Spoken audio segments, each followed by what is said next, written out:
Hey everyone, welcome to episode 13 of Around the Bird Bath. It is another Where Are They Now? And my guest for today's episode is UTSA 2008 alum James Keithley.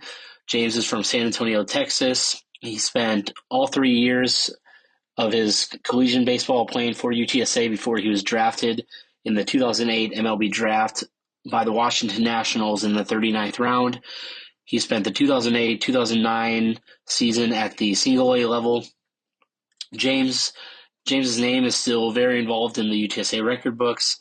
He has the record for most runs in a single season, which were 73 runs scored in 2008. He has the record for hitting streak at 27 games. He is 6th and 10th for at-bats in a season. He is tied for 5th for number of hits in a season, sixth all-time for career runs scored at 159. He is 10th all-time for career hits at 220. In 2007, he was the second-team all-conference for the Southland Conference at second base, and in 2008, he was second-team all-conference for the Southland Conference at shortstop. We're going to talk about this on the podcast, and you'll hear James go into more details on this, but he scored on a pass ball in a regular season game against Texas State that secured the regular season championship for UTSA and the Southland Conference, their first in school history. After finishing up playing professional baseball, James bounced around a little bit, doing some professional coaching and then getting into sales, where eventually he landed at Ideal Precision Roofing. He is now the VP at Ideal Precision Roofing. After entering the roofing industry in 2015, you may have seen Ideal Precision Roofing around the Alamo on banners and the Jumbotron. And James is still very involved in UTSA Athletics, both as a fan, as a donor, as a supporter for UTSA football, UTSA baseball. You can often see him with his family out at Roadrunner Field for baseball games. And we talk a lot about just his time at UTSA, how important it is to continue to give back and be a part of the program through being a donor. And then we get into the Roadrunner Birdies for Golf fundraiser for the baseball team. So depending on when you're listening to this, that is coming up very, very shortly on January 19th.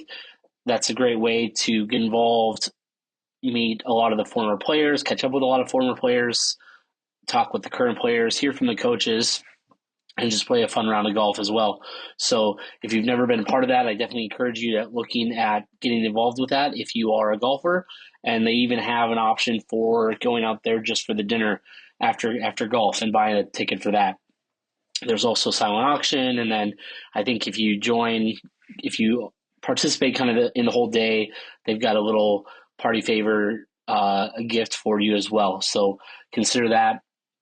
I hope you enjoyed the episode. It was really great to talk to James. We first talked about doing this back in the fall, and I thought no better time than all of the things going on at Roadrunner Field and the golf event that James and his dad always participate in and are involved in to do this interview and catch up with James, and a lot of neat stories and just hearing him talk everything UTSA baseball and more. So I hope you enjoy it. Before we cut over, we're going to take a quick Kumia break, but before we do that, want to give a shout out to our board of trustees and big money donors.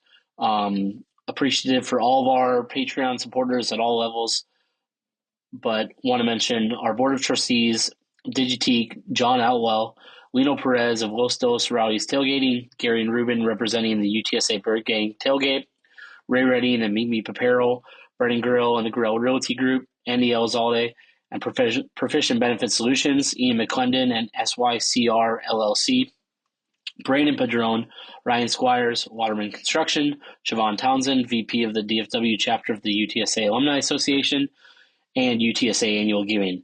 And of course, our big money donors: Ben Tovar, the Bunch family, Zach Esplorqueta and the San Antonio Podcast Network, Alejandro Benavides, Jacob Cavazos, board president for the UTSA Alumni Association, Maddie and Mandy, Jenna and Andy Anzaldua, Rick Cortez of Rowdy Road Grillers, and Home Field Apparel, where you can use the discount code UTSA Wants Home Field, and that gets you 15% off your first purchase or 10% off for returning customers. That supports us at Alamo Audible and our partnership with Dave Campbell's Republic of Football podcast. We're seeing exciting things happening at Roadrunner Field, both baseball and softball. Been talking about that on Twitter, and saw the article from Greg Luca at San Antonio Express News, and then also the press release for season tickets and the chairback option. For the first time, fans can buy season tickets for chairbacks and premium seating behind home plate. So I encourage you to look into that if that's something you're interested in. Obviously, a great way to support the program. Works out to be just about a little over $3 a game when you break it down. But if not, hope to see everyone out at the Bird Bath. Have a lot of exciting things planned for this season in terms of content to be bringing you. And as always, I enjoy these episodes of Where Are They Now? So I hope you do too. But thanks for listening, and birds up.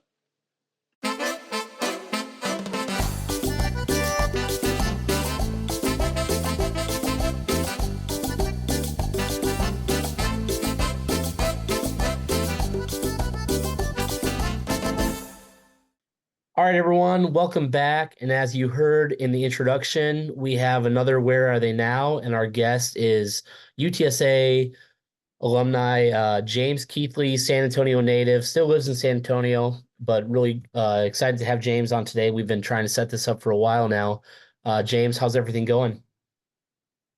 Everything's going good. It's another beautiful day here this week, and just another day at the office.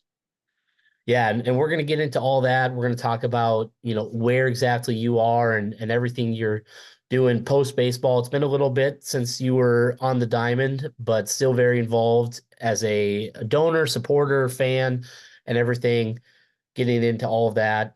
Baseball season's right around the corner. For our listeners, depending on when you're listening to this, we're dropping this right before UTSA Baseball's annual Birdies for Golf fundraising event.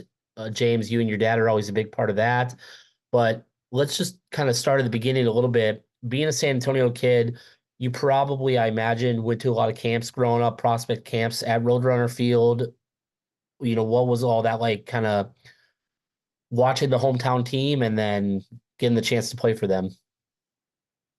Well, at the beginning, when I started the recruiting process, I did all the perfect game showcases and went out and was at, Baylor, TCU, all the junior college ones, out there trying to get my name out there. And ironically, UTSA actually was a little slow to the gate on recruiting me, even though I was a local kid. Actually, my first thought, once signing day opened and we were allowed to commit, I thought my first choice, which was the first offer that was going to come in, I was going to attend TCU. And that fell through due to apparently coaches not being on the same page of wanting me and not wanting me. But the recruiting coordinator there at the time, and I wish for the life of me I could remember his name, he's the one who actually recommended that Coach Blair and Coach Marshall put a little more focus on me down here in San Antonio. And went to one camp, actually was their winter prospect camp. And it was kind of a shock to them that I hadn't committed anywhere yet. And that's what kind of led to the next couple stages of, going on a couple visits and talking with the coaches and seeing where I was going to be. I'll still never forget, Coach Marshall, and I know we'll get into the whole renovations that are going on the field, but when I first got to that field, I mean, we had a small blue scoreboard, no locker room, chain link fences. It was rough. And I went on the site, the campus visit with Coach Marshall. And by the time we even got out of there, I told him, I said, "Hey, I want to play for you." And he asked why. And because he was very confused, he's like, "What did I show you? What did I say?" And the main thing he told me is he said, "You're a winner and we need to win." And that was kind of the start of the journey of being a Roadrunner. Yeah, and it's interesting, those who have been kind of listening since the beginning or have been piecing all the episodes together. One of my very first Where Are They Nows was with some of your teammates and still friends to this day, Ray Redding and Josh Wilson. And, they talked about their recruiting visit and their journey to UTSA. And what's neat is, so we've seen it was about a month ago. The pictures made it on Twitter and X about tearing down the bleachers behind home plate. And now we're hearing that they're offering chairback seating and improved press box and some other little things like that. We still don't have the turf field. Sorry, Trent. You're gonna have to keep waiting for that or make a bigger donation. But you're kind of the first guest that I'm having on of that era who doesn't necessarily, I mean, still officially, but doesn't necessarily say like it's basically the same field that was there when I played. All those guys up until now, basically, it was kind of the same field. So I think it's interesting because you guys had such a rich history during your time there in those years, and you started laying that groundwork. And now we're seeing that the fruits of that with updates and a bigger investment in the baseball team and more consistent winning seasons. And so, how does that feel for you guys now being kind of old timers a little bit, looking back and looking at what you built and kind of how it's continuing to grow? Well, if I really think back, because of what we kind of came into, the teams that we had, especially those guys that you mentioned, I mean, we had a ton of heart. We did have a lot of talent, but I think it was old JT Mackey that talked about being fighters or guiders. And we had a bunch of guys on the team that were fighters. And I think seeing the progression of what the program has become now and watching, even though we want bigger pictures and, the bigger view of what the field is going to be, seeing that they're actually putting the time into it does mean a lot. And so I think that's why we invest a lot of our time and support because, we were the first regular season champion, and then we went back to back and led into the better recruits, better sponsorships, better uniforms. So the law, and then we watched it from the get go, and seeing to now Coach Hallmark. I mean, the sky's the limit as long as it keeps progressing every year, and it's exciting to be a part of that. And we like standing behind it and being fighters with the new guys. And I don't like to refer to myself as an old timer, but I'm definitely starting to see how long it's been to where I am now one of the old timers. Yeah, and you touched on this, and I think it's important to see, obviously there's a lot of factors, whether guys live, you have the opportunities to live in San Antonio to be a lot more involved like at the games and those things. And now you're getting your kids involved with it and they're getting to participate in different things with UTSA baseball, the kind of the extracurricular things. But then some guys, don't live in San Antonio and they do what they can to get out there. But the guys that are on the field, the recent alum, they can look back and say, hey, these are guys that played 10, 15 years ago. I mean, your recruiting class was almost 20 years ago, not to date you or anything. But keep continuing that tradition of coming back to the field and giving back to the program, I think is so important in a time period of NIL and how college athletics are changing. Yeah, and I think that's a big next step of it all is figuring out the NIL aspect of it. And the one thing that's is you don't have to be the major university that everybody sees every Saturday of college football and everything like that. Baseball is one of those sports is that the quiet program can go and beat a lot of people and can go win games and win titles. And you look what Coastal Carolina did, not even, what was that, 8 years ago. And it took one big push from some donations and somebody built the right stadium, got the right recruits. And I think that we're close. We're close. And, it's going to be fun to watch, moving into the AAC and hopefully getting another bid elsewhere. It just keep climbing that ladder. Yeah, for sure. And I think what's also interesting, and it's always interesting to look back because in the moment it's harder to see the big picture sometimes, whether we're talking about updates or just your own individual performance on the field, everything that you accomplished at UTSA, your name is still, scattered throughout the record books, individually and as a team, and then now involved as an alum. But you were kind of telling me this past fall when we were talking that a lot of that almost didn't come to be. You almost transfer out of UTSA after your freshman season, I think, right? Yes, after my freshman year when I was playing up in the Northwoods League, it crossed my mind because one of our hitting coach was leaving and taking on another position.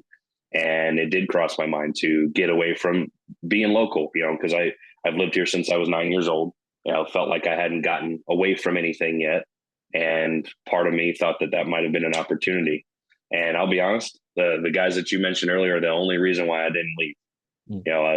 We fought together, and I wouldn't have been able to feel right not standing by those guys and hanging through it.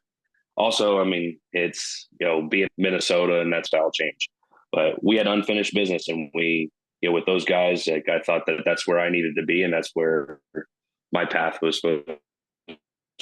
And, I feel like 100% I was right. Yeah, no, I mean, for sure. And, you mentioned Minnesota. Obviously, the listeners know that's where I'm from. I grew up there. I just saw a tweet from someone that covers, Big Ten baseball, and because of the weather, and then also the Gophers, they usually, when you were playing, it was the Metrodome. Now it's US Bank where the Vikings play. They actually spend the first part of their season playing indoors at the Dome. It's not available, so they're going to spend their first 2 months on the road just because with the Minnesota winter and the spring, yeah, I mean, it's just hard to play baseball that early. So, kind of two vast differences in not only Big Ten versus, at the time Southland Conference, but also San Antonio versus Minneapolis, and it would have been a big difference in a lot of ways. Right. And you also too, you were telling me I think that was the only thing that kind of. Oh, sorry. I think that was the only thing that kind of also was in my head was like, do I really want to spend winter baseball season freezing? I mean, the option was there. At that time, though, transfer rules were a lot more strict. You couldn't just get up and leave. If you leave in the conference, you had to get waiver signed, and you could potentially not play for a year. Yeah. Yeah. And that's, I mean, just how it's changed now. It seems like basically you can just leave it whenever you want. And even the restrictions are workable and loophole and everything. And you also too, talk about just difference in where decisions can take you. Was it the Army or the Air Force that was recruiting you out of high school too? Both. I had offers from West Point and Army. Yeah, I had offers from both West Point and Army and Air Force. I apologize. Yeah, and it's funny because I don't know if you know this or not. Your perfect game profile is still active, like the website and everything, and your picture, and it looks like it kind of looks like a basic training picture. You got the kind of the mean mug, intimidating look on there, high school James Keithley. So, at least from your picture, it looked like you were already ready for the military academy. I don't know if it was mean. Yeah. It was mean. No, that was something I knew I could not. That was not in the cards for me. That's for sure. Yeah, yeah, and as someone who spent some time in the Air Force, that's what I tell people is like, look, it takes the right type of person for a lot of different reasons to do something like that. So, nothing wrong with just deciding, hey, that's not for me, and we're appreciative for the people who decide that it is. But yeah, so 2007, your sophomore season at UTSA. You guys beat Texas State to secure the first regular season conference championship in program history for the Southland Conference. And you had a big part in that. You scored from third on a pass ball to win the game and everything. And, last year when I was talking to Josh and Ray, Josh mentioned that and just that moment. But and that's something, one of the things you still lead UTSA for is runs scored in a single season. So, quick on the base paths, but talk about that moment. I mean, was it was it close? Did you kind of score easily? Like everything that went into that play. Well, I tell you what, that you're touching on arguably the greatest moment in my baseball career was that game, and I have to rewind one inning when we were actually losing, and our good buddy there, Trent Lockwood, put one into the trees and right, and threw the bat literally into their dugout. So there was a little bit of excitement there that kind of kicked it off. But we battled back in extra innings, and it was not close. I've actually had conversations with the catcher who allowed the pass ball, and he still to this day thinks that it actually hit Michael Rocket, which it did not. You can watch the tape, check tape, and but I was able, because of the jump that I got on it, and I slid early and kind of slammed down the plate and got the dog pile at home plate for our first regular season title. It's something that, I'll never forget. It was easily one of the greatest, if not the greatest experience I've had on the baseball field. That's awesome. Yeah. And so it kind of sounds like, I don't know if were you at the Texas State game last year at the Bird Bath? Yes, I was there.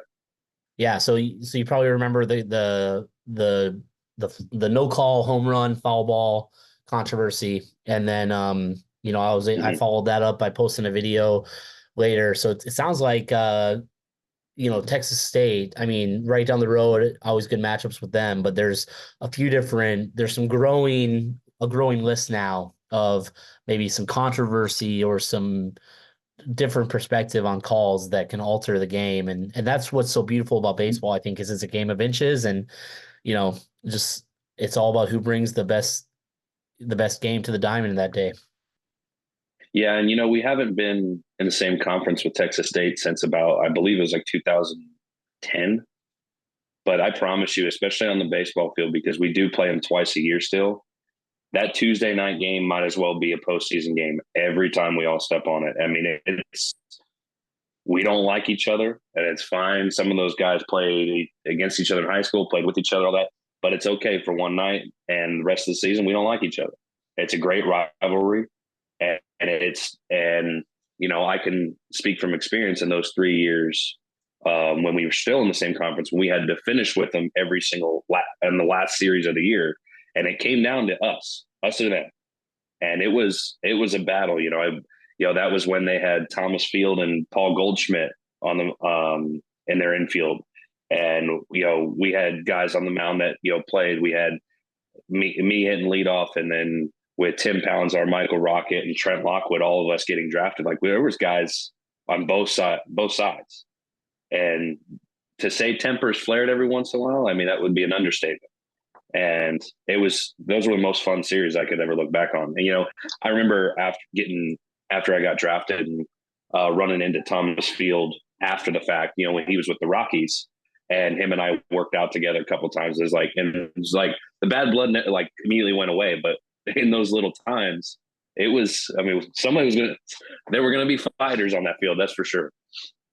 Yeah. And so what was it like? And I feel like this is kind of, what it was probably like for the guys with Southern Miss when they got into Conference USA, UTSA wasn't in the same conference with DBU long enough to get to this point. Maybe it will with ECU, but who knows how college athletics are going to change and conferences are going to change. But what was it like playing those games in the regular season and then taking that to the tournament and seeing those guys at the conference tournament? And, the Southland Conference was kind of a conference where, you kind of had to win the tournament to get to a regional. Just winning the regular season wasn't good enough. So were there any seasons, maybe that 2007, 2008 season, where that kind of carried over to the conference tournament? It definitely did. And it was, I think my junior year, we kind of had it wrapped up. We had a pretty special regular season. I think we were 26-4 or 24-6, one or the other. But when we went into that last weekend, we had it wrapped up by game one. But going into the tournament, I think both years, I want to say Sam Houston won both tournaments, and it's because they were actually the hot team at the time, and they actually got the best of us. We had a couple injuries, a couple guys that we needed on the mound, and really it's like being out at the right time. But the energy and everything carries over. And I don't believe we ran into Texas State in the tournaments. We just always were, because it was 1 and 2, we would be on the opposite sides. Yeah. but no, it carries over even to the next year. And, you circle that weekend. It's like, hey, take care of business all the way to that. And then that should be how it's decided in the end. And like I said before, I'm very excited that it still holds its own weight to where, those guys, I know for a fact on that Tuesday in April or that Tuesday early March, where it's the home and away with them, like they look forward to that game. Yeah. And especially, and I think hats off to it. I don't like to compliment them too much, especially since their assistant coach used to be our teammate. But Texas State has a good program. They're playing really well. And it's fun to watch us go toe to toe on the midweek games, kind of chasing that top 25 ranking against each other. Yeah, no, I mean, I think, obviously last season went down to San Marcos, just cleaned them up pretty good. 11-2, and then the real tight battle at the Bird Bath, highest attended game of the season, just shy of 1,100 fans, and that place was rocking and rolling. You had their fans on the berm, and they were chirping, and our fans were chirping. Hallmark got tossed, and an exciting night for sure. So then 2008, you actually moved to shortstop from second base. Was that just getting people in the lineup? They just needed to get guys in there, or what was the reason for you moving over to shortstop?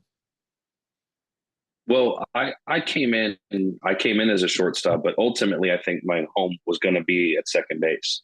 But my freshman year, I actually played mostly left field, third base. Okay. And I was a utility guy. If somebody had a hot bat and they had to move somebody around, I filled that void. They could put me pretty much anywhere on the field. And we going into my junior year, we were very excited that it was going to be me at second and Lance Brown at short, and Lance was a special talent, and unfortunately he basically broke his back. And he was out pretty much the entire year, if not the whole year. And so I had to move back to short. But if we were able to put both of us in that lineup, it would have been a lot of fun to watch. And we still, it was still a good mix. And then, I ended up getting drafted as a shortstop. And, but same thing happened when I got to pro ball, is that they pretty much used me as a utility. I don't even know if I played more than 4 innings at short in the 2.5 years that I was there. And, they had me moving all over the place. Yeah. And we see that fans will kind of see that this year. It seems like, at least from, the little bit that I've heard and what I saw during the fall, and then what kind of the conference preseason All-American projections showed, is that Matt King is moving over to third base, and he spent the last 2 seasons at shortstop. Had some really good plays at shortstop. I think it's going to translate really well to third base. But what are some things, if you can offer, having that baseball IQ to the listeners, what are some things Matt's going to have to do different at third base? What's going to be different for him sliding over a little bit from playing that deep spot at shortstop? Well, more so when you move over to third, the most difficult thing is really just seeing the ball a little bit differently off the bat, working on your timing aspect of, trying to get your hop. It's more of a reaction. Short, you kind of, I felt like, if I used myself as an example, when I played short, I kind of was able to see what the pitches were calling. I kind of moved myself around, a lot more activity with my feet, and kind of, moved middle, moved pull side, stuff like that. At third, you're pretty much in position where that ball's coming at you, and you got to be able to react instantly. And that's one thing that, if I were giving any advice for people making that transition, it's like, trust your instincts. Matt's got a great glove, and he's a great player, great athlete, and that's what's going to really do well for him. And I know that, with Hallmark making that decision, that means that we got somebody moving into shortstop range that knows how to play a little bit. And that's exciting. That's more exciting, that we're just adding another glove on the field, and obviously another bat too, because we've seen what Matt's done over the last couple of years. Yeah, for sure. And usually and we'll get into this a little bit more in a few minutes, but usually the golf fundraiser that I mentioned is when Hallmark kind of drops that first official, hey, here's what I think the lineup's going to be. I think this year is going to be much different than the last two seasons where you had those staples like Leighton, Matt King, Shane Sardashny, Sammy Diaz, Josh Kleen. I think the first part of the season is going to be a lot of plug and play and kind of see how guys fit and everything. But so we had to kind of wait for that, for the official, hey, here's what I think the starting nine is going to be. But what I saw through the fall and kind of what I heard, I think it's going to be one of the kids from Temple Junior College, and real good connection with them from Coach Butler. And Caleb Hill coming in and Yuli coming in from there. And we're kind of forming a little bit of a Temple to UTSA pipeline. And I like it because, I know like Josh Wilson played with them and stuff back in the day, and a real historic, real good program at the junior college level. So that's great to see. So then you get drafted, 39th round, Washington Nationals. Was it, you were draft eligible as a junior? Was it like, hey, if I get drafted, I'm going? Was there any thoughts of maybe I come back for my senior year? Like, what was going through your mind as a young, 21-year-old kid, just gets his dream achieved of getting drafted in the MLB, but then everything with making the right decision with that? Well, it definitely was not all in at the beginning, and obviously they've shortened the round since then. The biggest difference is they had the more rounds then, but I did have to also take into consideration that I did have my senior year as leverage. And so once my name, actually what's funny is I didn't even hear my name get called. I actually was getting very frustrated that my name hadn't been called. And I was actually slated to go play in Hawaii for the summer league. And I went to the field to go do a workout, and I was out there with a couple of the guys, and one of my old teammates, Mark Ruffin, called me and he told me congratulations. And I was like, for what? And he's like, well, you just got drafted. And I said, dude, I'm already frustrated enough. Please don't lie to me right now. Like, don't mess with me. Because that is the relationship we have with most of our teammates. And he was like, no, I'm not kidding. Your name's on the screen. And right when I was on the phone with him, then I got a call. It was a DC number. So I was like, all right, I guess I have to take this call. And I spent the next few days just kind of soaking it in, enjoying it. And then they made me an initial offer, and it wasn't enough. And I said, if you do this and pay for the rest of my school, then I will consider it. And they came back with it right away. And I thought about it I took about 24 hours to make the actual decision. And I talked with my dad, talked with a couple of the teammates. But one of the specific conversations I remember was actually with Josh Wilson. And, we just kind of talked it through. And he told me, what your goal was and what my goal was and how I viewed the next steps in my life. And a senior year at UTSA, what can you do more than you've already done? Or are you in a position where this is your time, strike, go chase your dream? And we kind of, based on that conversation, I really decided, I was like, you know what, I'm going to take the offer. And I just remember him actually saying, he goes, you're a mother effing Major League Baseball player. Like you're going. Yeah. And I just thought, like, in that moment, it kind of sunk in to be real, but then the real work was going to start. And so being in position, that's kind of how that decision went ahead and got made, and decided that, my next stop was with the Vermont Lake Monsters, and I had to hit the road in like 3 days and get ready for short season. Yeah. And, it's interesting. And I don't know if this came up in any of those discussions. But, you mentioned, your senior year sliding over to shortstop, or I'm sorry, your junior season sliding over to shortstop because the teammate got injured. And that might, you could have had your senior season at UTSA, you get some type of crazy injuries, some bad luck, some misfortunes, and that opportunity is gone, so I can understand and I can see how it's a difficult decision. And sometimes, yeah, it's like what your peers and your teammates and your brothers were saying, like, hey, let go make the most of it and go shoot your shot. Yeah, and another big thing too is that back then when guys got drafted later in the rounds, I could have the next year done been fine, been healthy, had a great season, and then gotten drafted even higher. But as a senior, you're getting a bus ticket. You got nothing left. You're getting a bus ticket now. It's time for you to go play. And I think back at it, it's funny because I was picked up obviously by the Nationals. They were rated the worst run organization in the history of sports during that time frame that I was there, which great feeling to have when you're employed by them. But and I don't have any regrets on it. But looking back at it, it's like if I had stayed a senior, what if another team picked me up? What if a different opportunity would have laid itself out? What if it would have given me another year to kind of get my feet underneath me and kind of like sounds bad but grow up per se. There was a lot of things that went into that, but at the end of the day, like, the conversation I had, it was the right decision to take it then and to go chase it. It didn't last long, but at the same time, I wouldn't trade it for the world.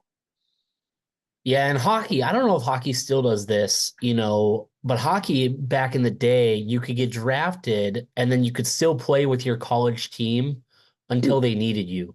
And so like there were guys that got from Minnesota Gophers that would get drafted because they were a great historic hockey team, still are. And they would have guys get drafted and they'd say, okay, instead of, the minor leagues, like we're gonna let you stay with your college team, play with them, but if we need you, we're gonna call you up and everything. And I think baseball is probably a little too technical.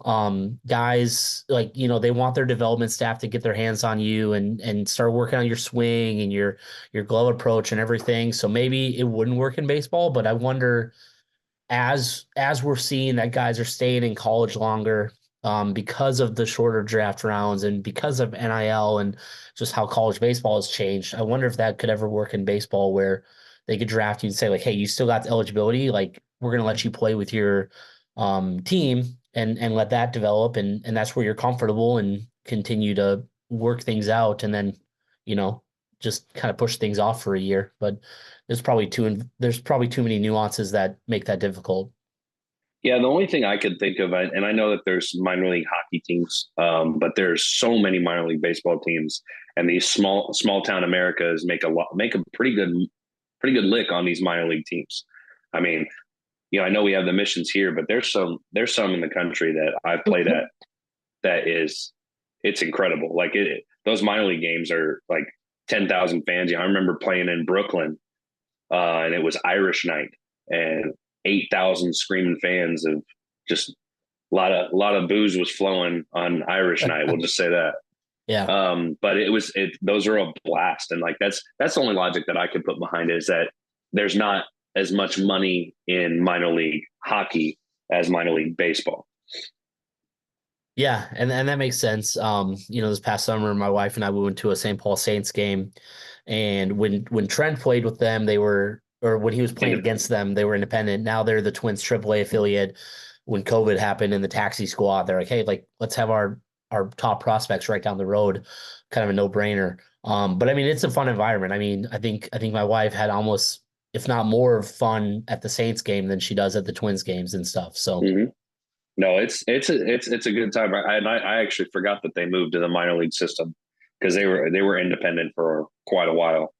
And but even so too, baseball, when you have those summer leagues like the Cape Cod and Northwoods League, the Alaskan League, and the Hawaiian League, and even the Midwest League, there's all kinds of there's all kinds of money to be made for those. I mean, I had some of the best times of my life in the summer league when I was playing in Mankato.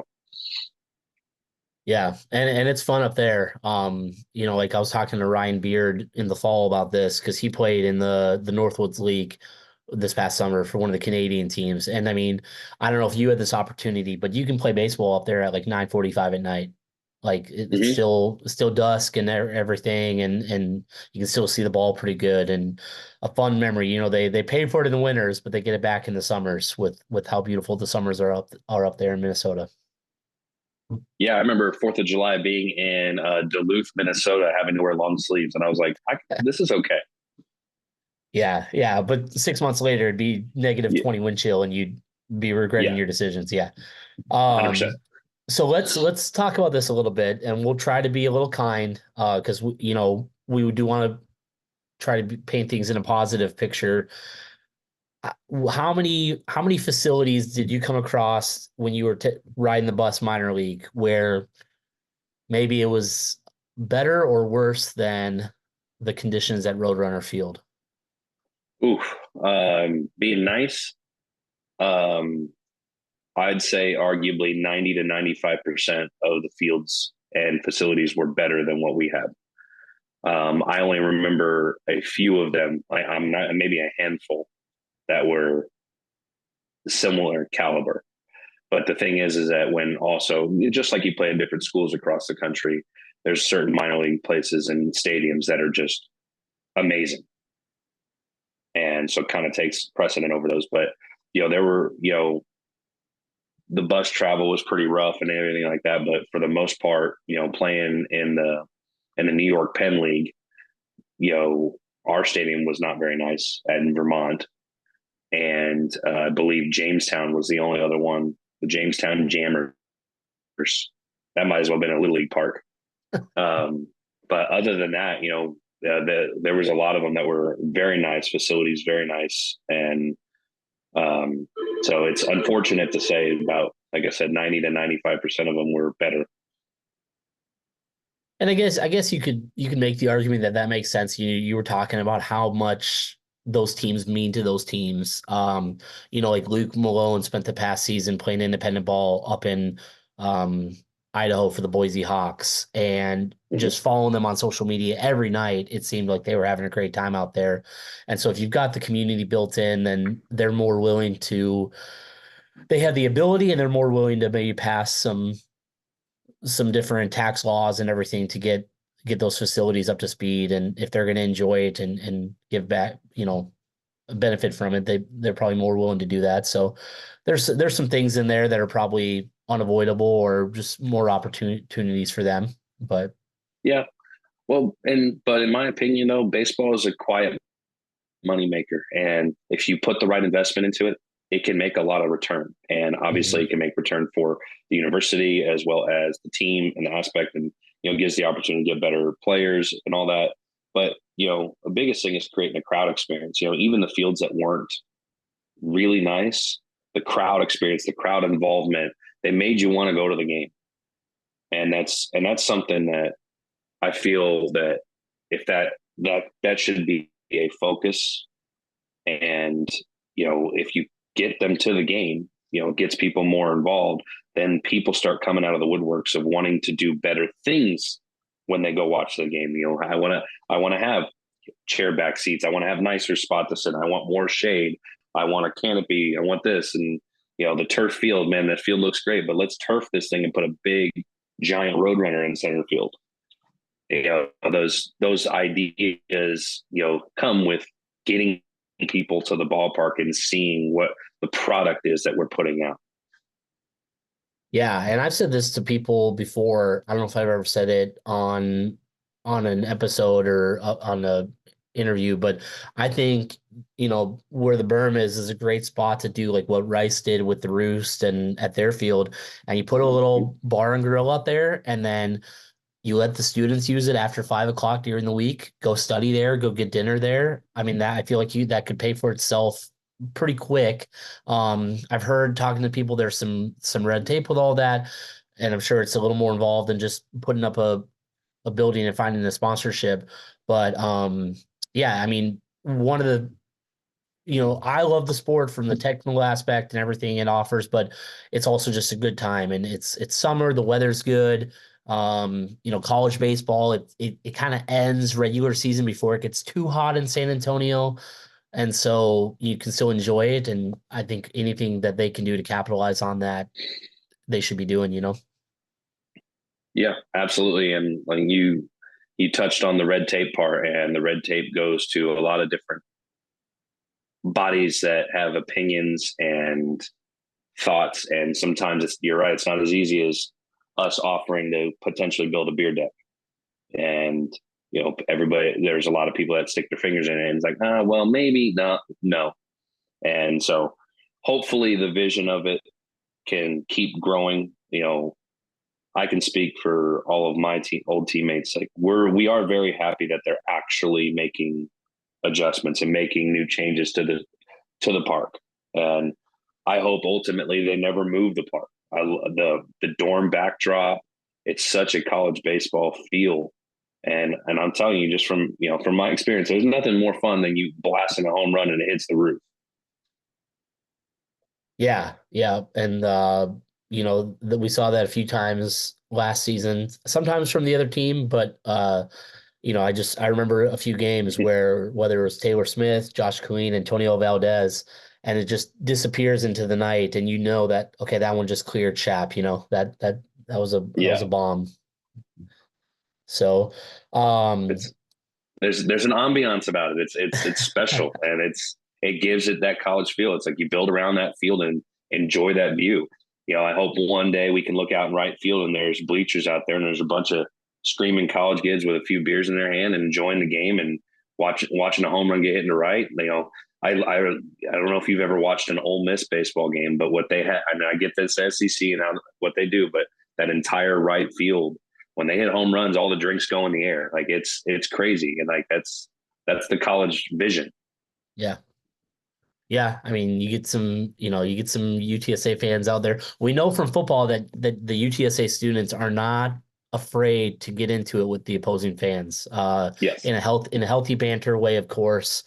But and you see that from the other teams. Like you see the guys run on the kickoff and the kick return if it's a touchback, and they make a point to go to the students and chirp a little bit. And baseball, you can't quite do it the same way, but I think it'd be a lot of fun. So. Yeah. So let's talk about life post baseball. You spent 2008, 2009. 2008 was the short A season. 2009 was the full A season, single A season. Now you're VP at Ideal Precision Roofing. Listeners are probably pretty familiar with that. You might see the advertisement at the Alamo Dome, on the tarps, on the tunnels, and on the Jumbotron. But you haven't always been in the roofing business, but you've probably always been in sales. So kind of what was your journey post baseball to getting where you are? And then how has baseball kind of helped you get to where you are at Ideal Precision Roofing? Well, as soon as I got released from the Nationals, I kind of fell into to the avenue that most ex players fall into of doing lessons, working on the team aspects, building an academy, running a facility. And I was able to, really kind of get my kickstart doing that. I contemplated going back to school and finishing up and getting my teaching certificate and looked at different avenues there. But then I started kind of dabbling in, what I could do during the day. Because when you're doing private instruction, you only work in the evenings. And so during the day, I honestly was kind of bored. And as Ryan Rummel lightly so put to you that you may need a part 2 of this because I'll talk to anybody for a long time. But I've always been able to create conversation and just have discussions with people and, make friends with anybody. And so I thought about it'd be a good idea to possibly do the sales route. So in 2015, actually my first real sales job, someone brought me into the roofing industry. And the common joke that I made was like, I can't even build an IKEA desk. How can I build and sell a roof? I would have never thought I would have been in the construction industry. But my ability to talk to people and just learn, and also gaining the knowledge, it put me in position of, being very successful very quickly. And looking back at it, all my old teammates, everything, they'll tell you like, oh, we're so shocked James ended up in sales. Like, oh, who could have seen that coming? But that's just kind of how I've always been. And, in end of 2016, 17, my current CEO of the company, his name is Michael Monk, who has a huge part in all the banners and advertising, and he's, that's a big deal for him now as well. He he came to help out the company I was working for at the time and kind of fix some things around the books and whatnot. And I respond to criticism pretty well, I feel like. And he pulled me aside and talked to me about how good I was at his job, but told me how bad I was at it at the same time and how much I needed to learn. And I took it a little personal at the beginning, but sat down with him, had a conversation, and I remember the one thing he told me. He was like, "You know how to be successful, but you have to learn to be coachable." And when he said that to me, I was like, first of all, anybody who knows me, I'm coachable. Like that kind of hit a spot of me. I was like, okay, well, let's do this. Let's learn. All right, I'm up for it. I'll give it as I said, the old college try. And ended up never looking back. And it became such a focal point of trying to create this company and build the guys around me. And I mean, we have a team, and I feel, and I'm the leader of the team, and I've got great guys that work beside me, underneath me. And we have gone out over, that first year of jumping into Ideal Precision Roofing, and I think we did just under $1 million in sales first year when it was just basically me, to now we did $6+ million this year. And that's in a 6 year window. So gaining $1 million a year is something that I get very excited about. And I not only get excited about it for myself, but also for the guys. And, I think as an ex-athlete, that's, I used the JT Mackey saying, we're either going to be fighters or we're guiders. And every single year, it's like, how can I fight differently this year? And I don't know how to quit, don't know how to stop. And that's like the baseball aspect, where I was never the best player on any team that I ever played on. And I had to do something different and be different, and putting myself in position, taking that same mindset.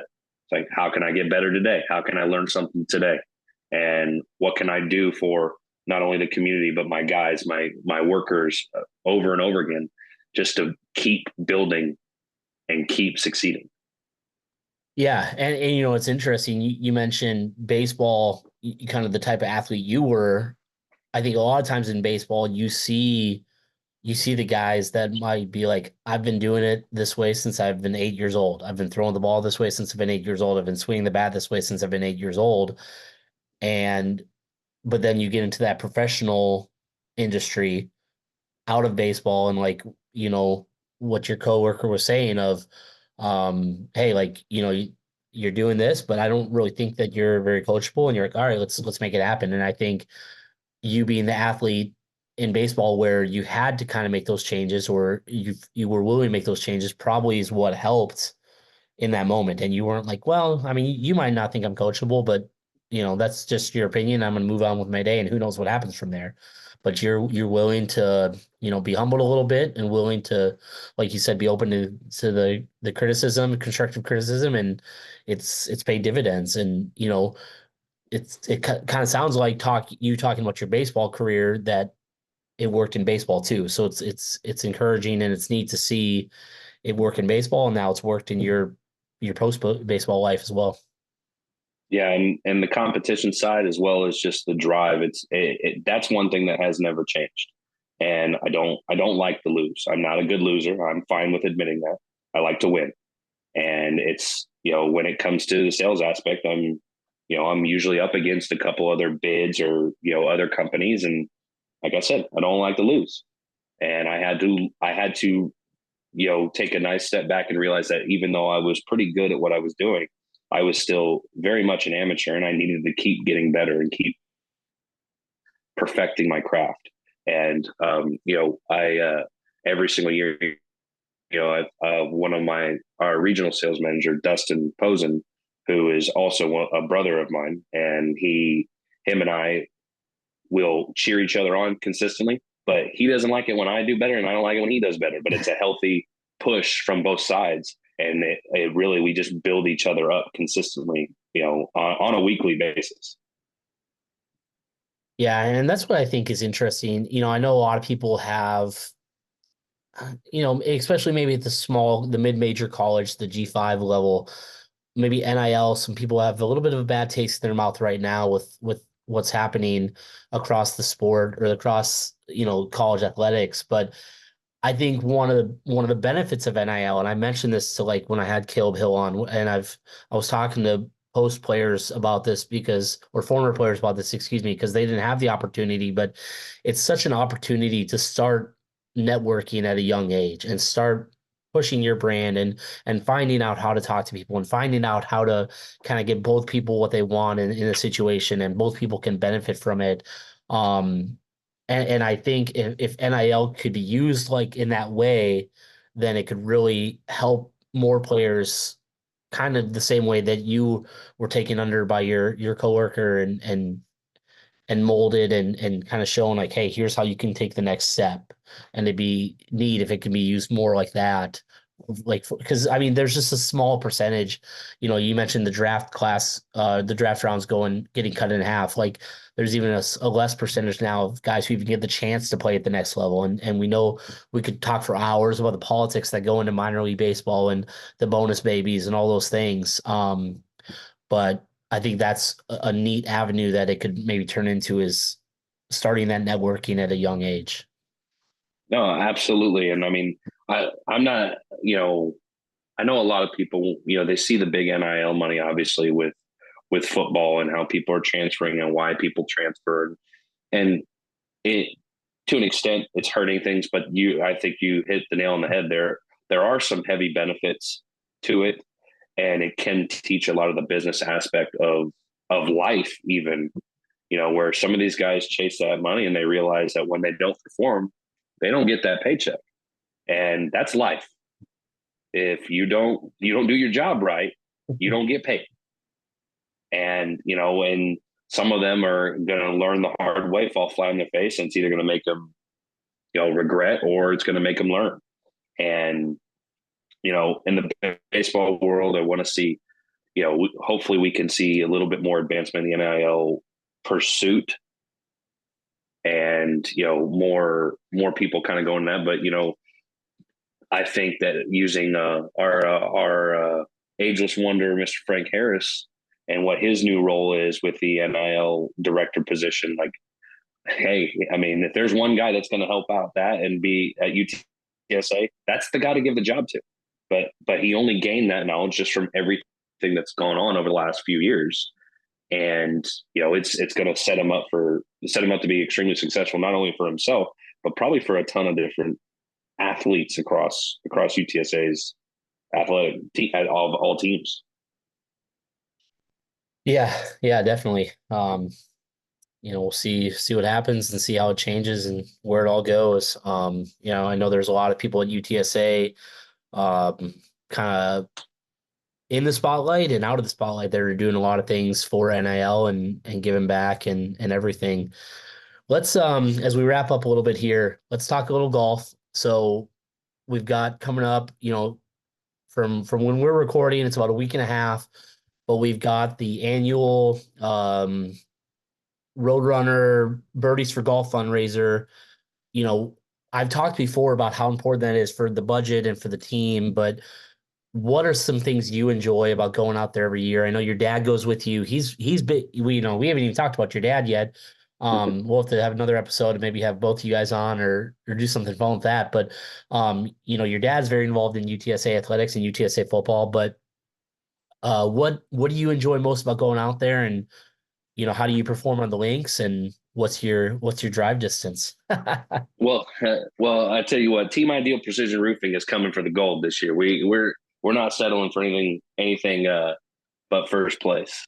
And but it's the main thing I look forward to every year, and the reason why we do is because all the old teammates get back together. And even though we act like we're still in college a little bit and forget that maybe our bodies can't handle that kind of torture anymore, we all kind of embrace it. It's good to see each other and catch up, and we look forward to that every year because we all have our lives and that are all going in different directions, and not everybody lives here. But those guys come back in, and you see some of the guys that were maybe even like as a freshman, they were seniors on the team, and they come back, and you lose touch with those guys, and it's great to just be around them again, be excited about what we're building towards, and and honestly, they're raising the money. They do a great silent auction, and all the money goes to the baseball team, and it goes to a lot of different things. And without that tournament, there's certain things that wouldn't actually play out during the year for the baseball team. Yeah. Sorry, go ahead. I'm not gonna, I'm a very okay golfer. I can sit here and joke about, that we're going to take the gold, but we'll see. We'll see when it comes down to it. There's a lot of people that have a really good eraser when they play in those tournaments, and not to mention any names. But I'm just going after the Redding, Susnick, Eric Johnston, Josh Wilson / Ryan Rummel team. That's the one that I gotta keep an eye on. Yeah. But I think we're actually teamed up with them this year in the same hole. So that's what I requested at least. So hopefully that's a good time, getting all those guys, and we can keep each other accountable. Yeah, for sure. Yeah. I know I was talking to Shane Sardashny, and, those connected with UTSA Athletics know that his wife was a former golfer at UTSA, and she's now trying to make it on the professional circuit. He didn't know if they were going to be there or not. So I know Ray was curious on if everyone else had a chance at the long drive competition, that Hannah wasn't going to be there, but I'll have to keep tabs because I'll be there. Last year I went and just kind of visited with some people and said hey to some people, but this year I'm actually going to be, I'll use air quotes, playing, because I don't think I've played a round of golf since my honeymoon, which was about seven. I mean, I should know the year that I got married, but about 7.5 years ago was the last time I played a round of golf. And I've been to Top Golf. I think I'm going to take the Andy Bernard approach. I'm going to go hit about 1,000 range balls the day before to get ready. But I'll keep tabs on Ray. I remember last year I was talking to Matt Sims, UTSA baseball alum, after, and I was like, "How you feeling, man?" He's like, "Oh man, I couldn't walk the next day. I woke up the next morning and my body hurt and everything." And I said, "Well, who won?" He's like, "Man, we're a bunch of baseball players. Everyone was cheating out there. Like, come on." Pretty much. Well, I'll give it to Ray though. Ray gets that 6'8" frame, and he can launch one. So hopefully the long drive, I'll get close, but I don't think I'll be the one that takes it. I don't know if Perucchi's going out there. That guy looks like he breaks his back every time he swings. He swings so damn hard. So we'll see. I look forward to seeing all those guys out there. And, like I said, we have a great time, and pretty much we cancel our entire day, to spend that day with each other, hang out at the golf course afterwards, and hang out the shop, and just talk about life. And, I'm sure every single one of them will tell you the same thing. It's been 15 years now? Yeah. 15 years since our last season together. And even if we don't talk for an entire year, it's like we pick up right at the exact same spot where, we're family. Yeah, I will say this with Ray, and I think we should really push this, depending on how this year goes. But he golfs enough where he really should be in his own division. Like, I don't know if we need to adjust his handicap. I mean, some of the golf courses he gets the opportunity to play at, I'm like, Ray, like, you do not need to be out here with the amateurs, messing around. Or maybe we can give him a hard time that he should win walking away. I mean, if he's playing that much golf, Yeah. Yeah. We don't need to tell him that he needs to be in a different division. I don't need to hear that. We can't get that head too big. Yeah. Because would you consider yourself an Astros fan, or are you a Rangers fan? Rangers all the way, 100%. Not an Astros fan. And Ray hates me come playoff time. He refuses. I think it was when they lost to the Braves. I was at the game in a Braves shirt, and he did not speak to me for 3 weeks. Yeah. So I went to, because the Twins played the Astros, and I went to game 1 and 2. In game 2, I sat with Ray, and he was confident that the Astros would pull it out, so he was being nice to me. But his buddy that I was with, he was like 7th, 8th inning. He wasn't as chatty with me as he was 1st and 2nd inning.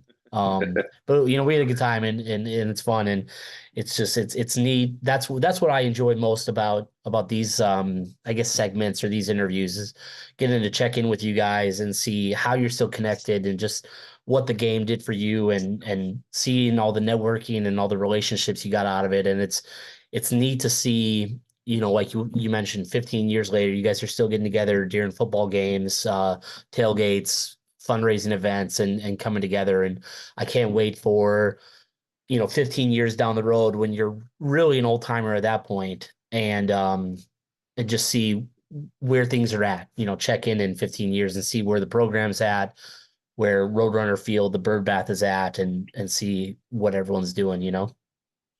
Yeah, and I mean, you talk about the connections and networking, and some of these guys, especially more of the local ones. I'm on the roofing aspect side, and then when they call, I hate to use my tagline, but it's the only call they need to make, and they call me, and I've helped a lot of them out. I put roofs on their homes, and helped them with insurance processing, and and referring back to Josh Wilson, who's unfortunately he lives way too far away to where I can't see him and his wonderful family more often, but he got the opportunity to sit down on an interview with a gentleman named Jack Houston, and who's in the shingle distribution industry. And I called that man, and I was one of the references, and I told Jack exactly what he's getting out of Josh Wilson.